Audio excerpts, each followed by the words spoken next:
Hi, we're Josh and Ariel Walmsley, owners of Green Valley Tree LLC, based in North Windham. We're proud to sponsor Connecticut East This Week and to serve the communities of Windham and New London counties with our tree removal and plant healthcare services. Visit our website at greenvalleytreeworks.com for a full list of our services or give us a call on 860-234-4041. We look forward to hearing from you. He had a dream 50 years ago to inspire people to think about the natural world around them. We talked to Doctor Howard Mickey Weiss, the founder of Project Oceanology, on his legacy and what comes next. Plus, we take a look at other stories making the headlines from around the region. This is Connecticut East This Week.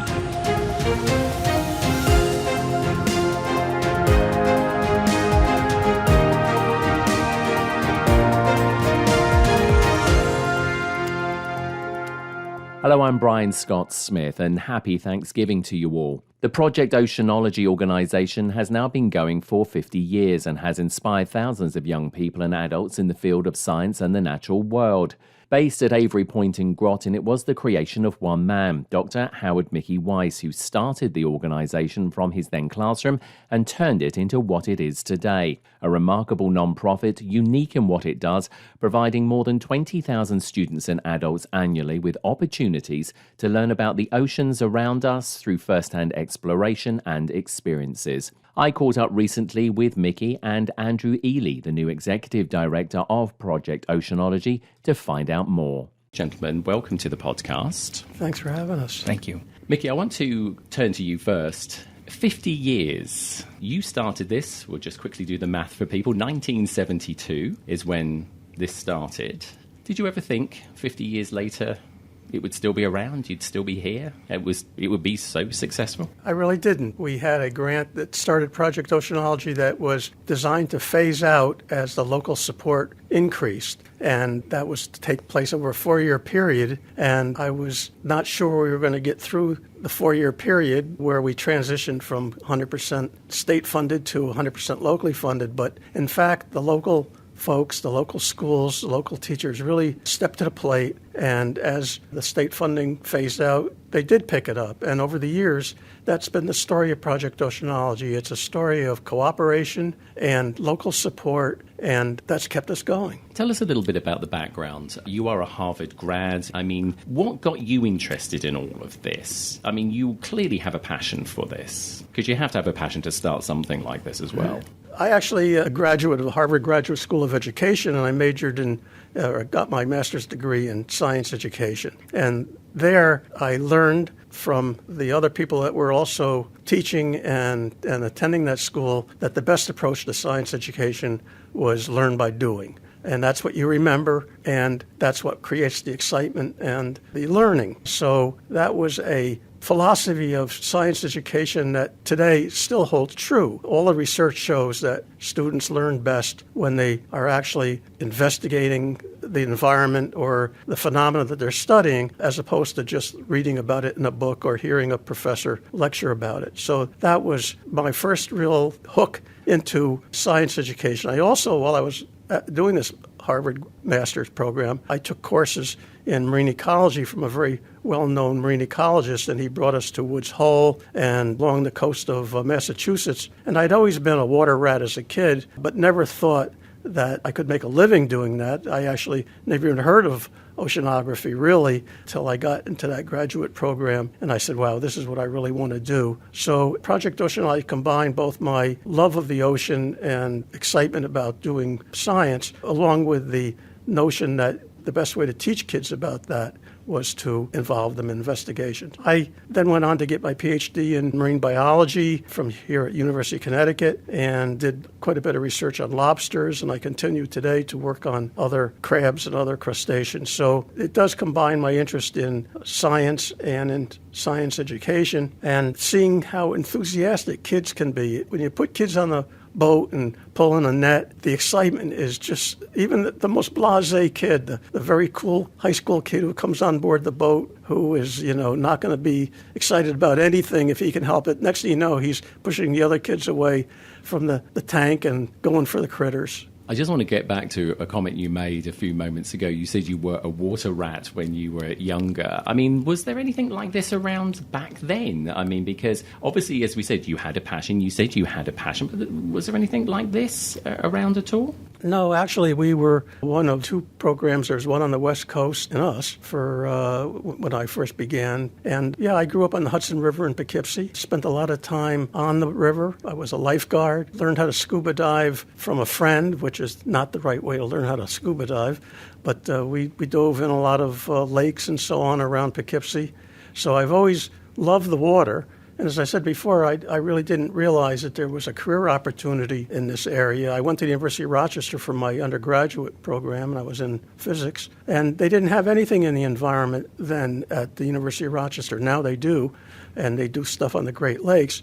But when I was there, all of the science was kind of lab science. And I've always enjoyed being out in the environment and letting nature teach us. Do you consider yourself a trailblazer? Because like you said, no, there wasn't anything like this around, and it took somebody like you to actually say, this is what needs to happen. This is how kids need to learn. Yeah, I think I probably was a trailblazer, I guess you would say. I started Project Oceanology at the time of the first Earth Day, and so we were all trailblazers back then. I think that everybody was now becoming aware of our human impact on the environment. We were all reading Rachel Carson and concerned about what human activity was doing to our environment, to the oceans.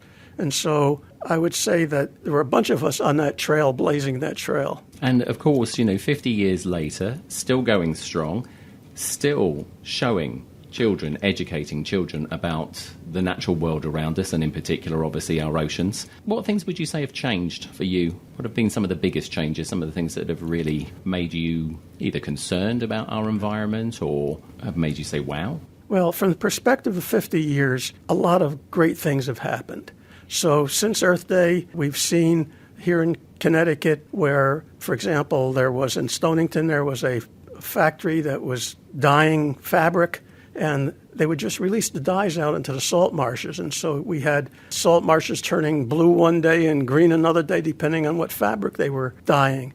And on the Naugatuck, we had brass plating companies that were putting copper into the water, and the shellfish out in Long Island Sound were actually, some of the oysters I remember seeing, I've actually have some pictures of them, were turning green from the bioconcentration of the copper that had been accumulating in their tissues. Oil was being spilled in Long Island Sound from tankers going down the Sound because they were allowed to empty their ballast water right here in the Sound. And I remember as a kid coming to Long Island Sound from Poughkeepsie with my parents, and one of my strongest memories is having to clean the tar off my feet when we got off the beach because the beaches were covered with oil.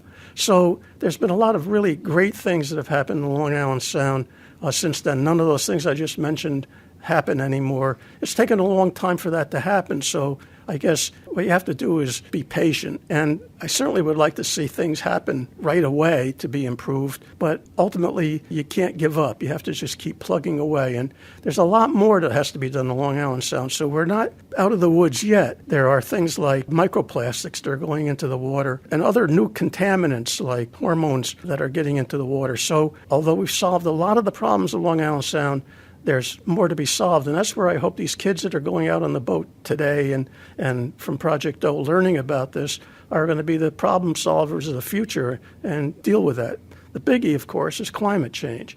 Long Island Sound right now has been warming at a very rapid rate, and many of the critters that we used to catch in the net back in the 70s and 80s, including lobsters, are no longer really found in Long Island Sound. They've all had to move north where the water is colder because Long Island Sound's been warming up. Lobsters no longer can thrive in Long Island Sound, so now they're pretty much restricted to north of Cape Cod. We've seen southern species move into Long Island Sound, and that's not necessarily a bad thing. There's still a lot of marine life in Long Island Sound, but there's been a shift from colder water species to warmer water. And as you say, I mean, it's not always a bad thing, but sometimes it can be because they can be rather predatory against, some of the native stuff as well. So, I mean, there is that sort of like that fine balance, isn't there? Right, and actually the biggest impact is on people because the lobstermen who made a living, it was a multi-million-dollar industry in Connecticut. They can't do that anymore. They had to shift into other fisheries or move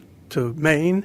So, yes, there's definitely an impact within the benthic communities having new species here, but in a way, the economic disruption has been the greatest. And that's one of the issues of climate change. For example, the other big one in Long Island Sound is sea level rise, because we're going to see communities underwater that now maybe once in a while super high tide or a storm event get underwater. They're going to be more and more underwater, and so the economic disruption is huge. So it's not just the ecology that's being impacted, people are being impacted.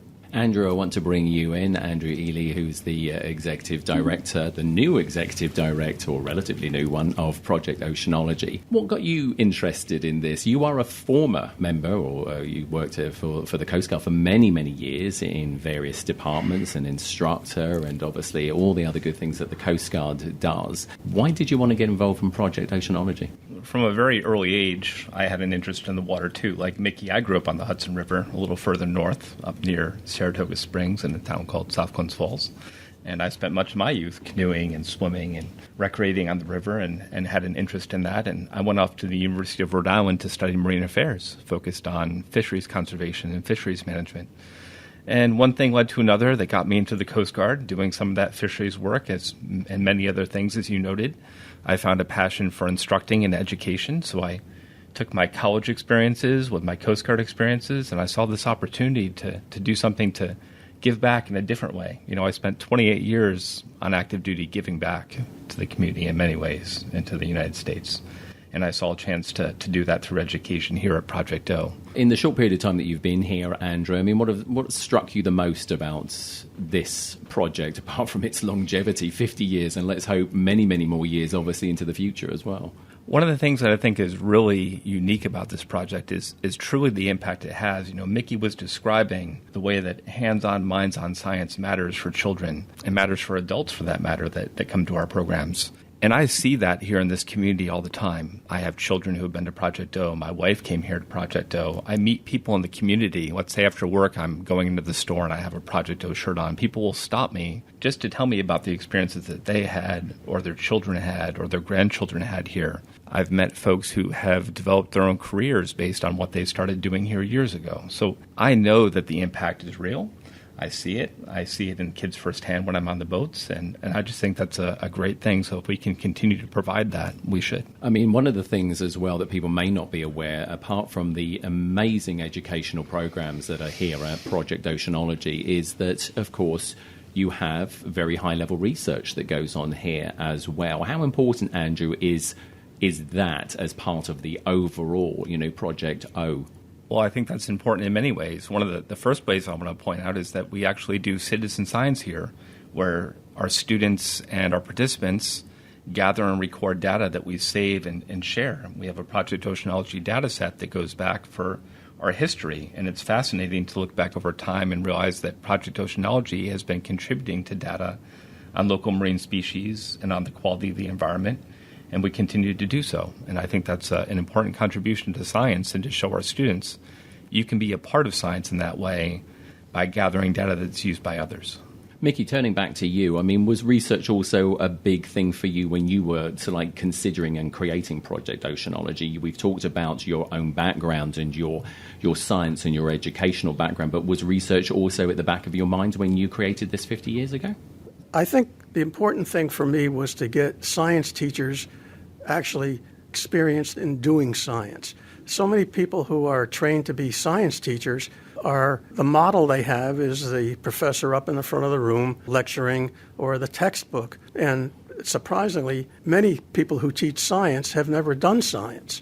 And so many of the programs we've had here at the project, and particularly the ones that I've kind of emphasized in terms of my own direct involvement, has been to teach teachers, involve them in doing science. We've had a number of grants from the National Science Foundation to involve teachers in doing research. And by doing research, I mean that they actually design studies and design experiments, design field work, and collect the data, analyze the data, and actually present that at scientific conferences. I've had many, many teachers present at conferences up and down New England, the work that they've done on, for example, the Thames River. The Thames River estuary has a problem with very low oxygen levels.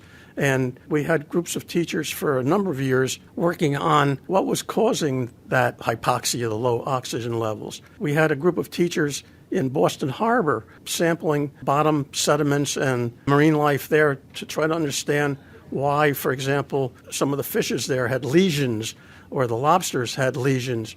So this was a chance for science teachers to do science. So that's the part of, I think, research that we primarily emphasize. Now, I've carried out my own research and published a number of papers. I had the great opportunity to have a Fulbright back in 97, 98 and work in Mexico for about 10 years after that. In the winter times when things were slow here, I was doing research on spiny lobsters and collaborating with Mexican lobster biologists at the National University of Mexico. And more recently, I've been working on a study of the blue crab population here in Long Island Sound, trying to understand why it fluctuates so dramatically each year. So there's some research that I've been involved in personally, but to me the most important thing that I've done in terms of research is involving the science teachers who now go back to the school and they know what science is all about. It's not just textbooks and lecturing.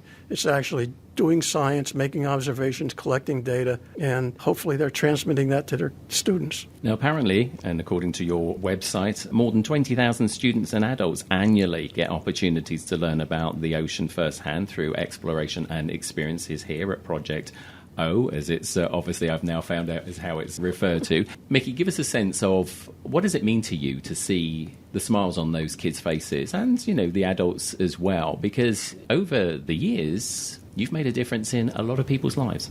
Well, I think Andrew said it very well. You mentioned that you work at Project O, and inevitably somebody will say, I remember going down there when I was in 7th grade and, you know, handling the fish. I even had a person just recently say to me, oh, I remember going down to Project O and I loved the mud. And now we don't usually get that as their favorite. It's usually the critters. A couple of weeks ago, had a medical procedure and the nurse asked me where I worked. And I said, Project O. Oh, she says, my daughter went to Project O for like 7 consecutive summers, and she's now doing her PhD, just finished her PhD at Scripps Institute in Oceanography out on the West Coast. She's working for the National Oceanic and Atmospheric Administration in Colorado. Inevitably, you mentioned Project O around here, and that's the kind of memory. And as I say, it's an experience that people remember, and so that's very gratifying.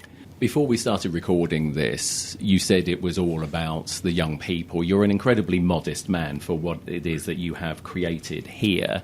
So I'm going to put that question to you again. What does it mean to you personally to know that you have educated so many people? And in that last example you've just given, clearly that young lady went on because she was so influenced by what she saw and experienced at Project O that she's gone into that career field herself.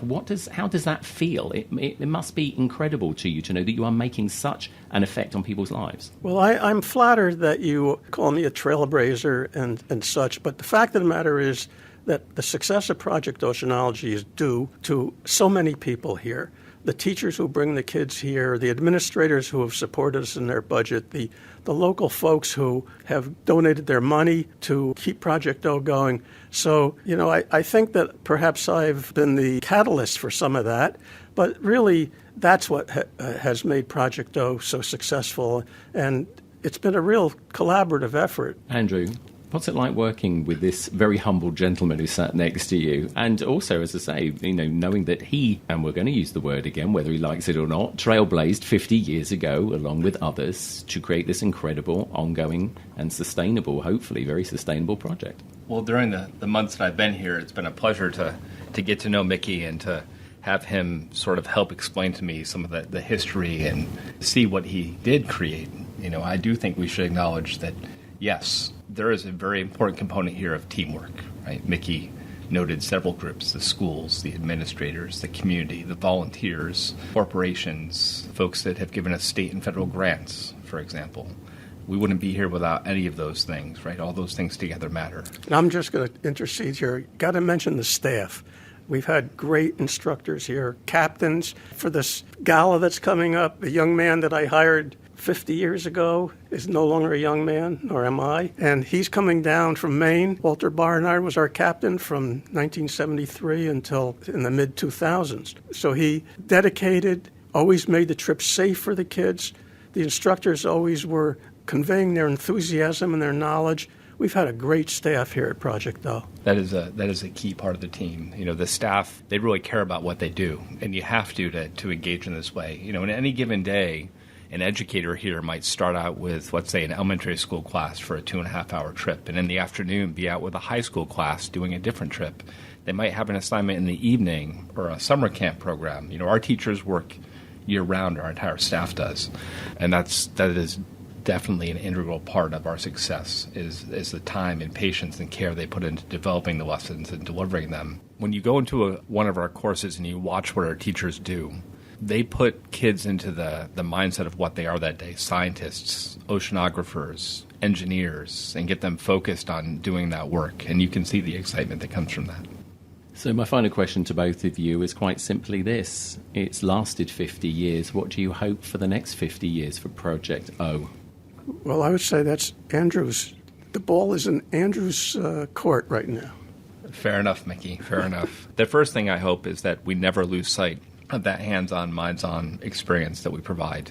Being able to have children out on the water, on the shoreline, and then come back and bring that work maybe into a lab and interpret it and understand it. That is key to the success of this program and to the lasting memories and learning that happens here. So we are very focused on remaining central in having those elements. Also, as Mickey indicated, there are new challenges for Long Island Sound, like microplastics and microfiber, and how do we tie those things into our lessons, or looking at water quality and the impacts of human behavior on that water quality, making sure kids not only understand it, but have tools to address it. Right? So we spend a lot of time educating children of all backgrounds, all economic backgrounds, and I am really thinking about how can I not only provide you an education, but provide you the tools to make a difference, right? After you have that education, what can I have you leave here with to do something about that? It's been a pleasure talking to both of you. Mickey, thank you for creating, obviously, Project O. Andrew, thank you for taking on the mantle as obviously the new executive director and making sure that this project will continue to survive and help educate the scientists, the student scientists of tomorrow, but also adults, but also teaching us a very valuable lesson about our natural world. To you both, thanks for being on the podcast. Thanks for having us. Yes, thank you for having us. And you can find out more about Project O by visiting their website at oceanology.org.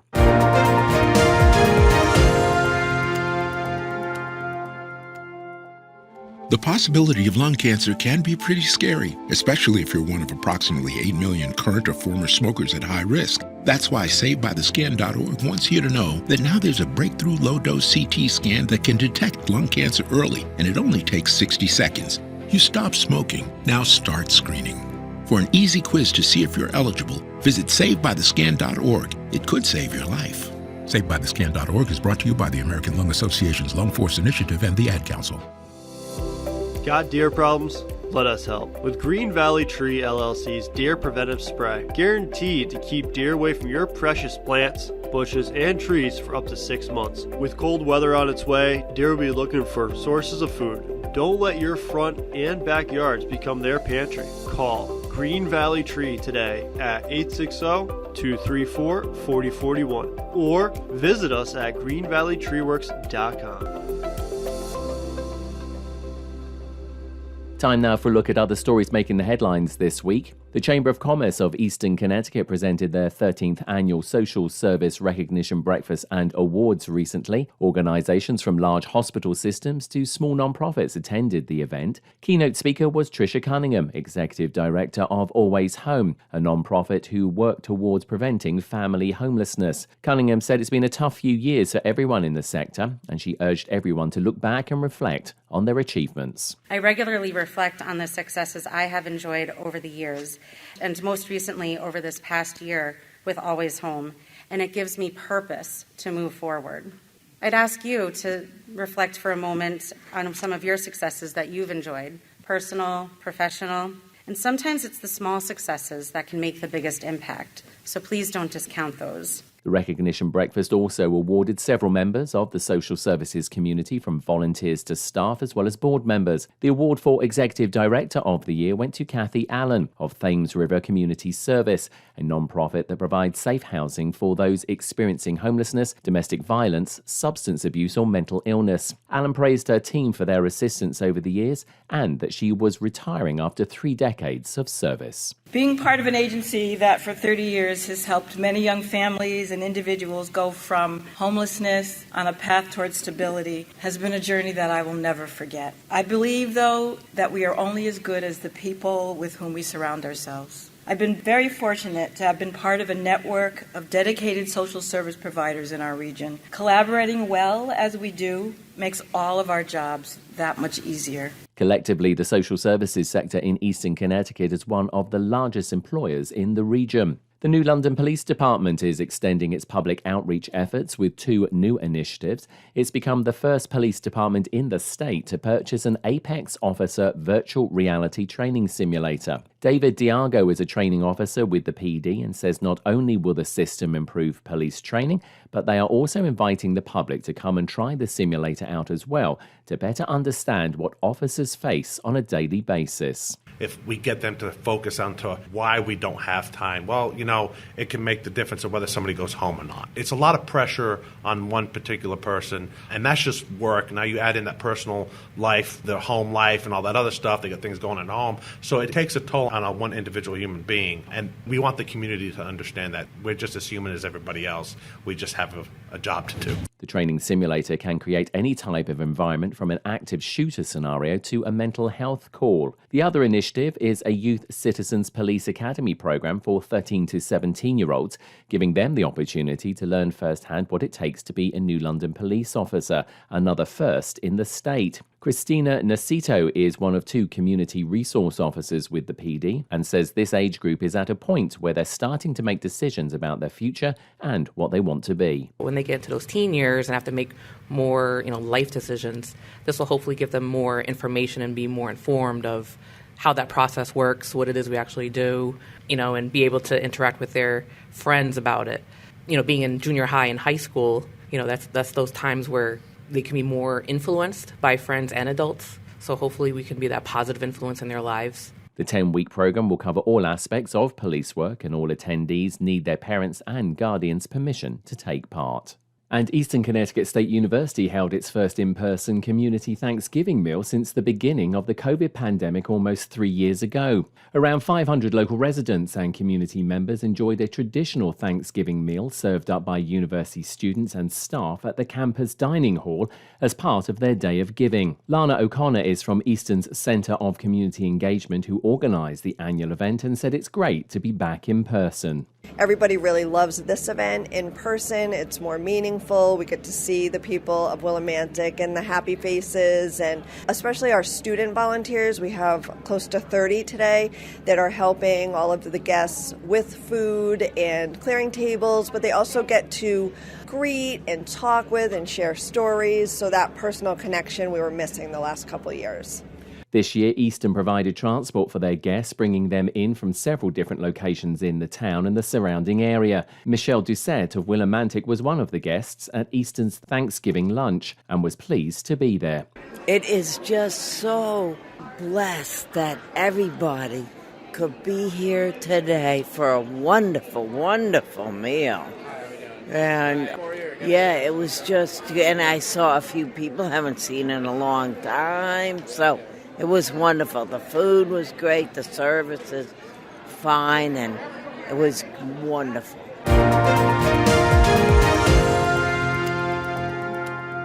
That's all from us for this edition. Do send us your questions and story ideas to the show via our website at connecticut-east.com or Facebook or Twitter at Connecticut East and on Instagram at Connecticut East This Week. And you can listen to the show again on our social platforms, on demand, and by asking your smart speaker to play Connecticut East This Week podcast. And please like, follow, and share on your social media too. I'm Brian Scott Smith. Thank you for listening.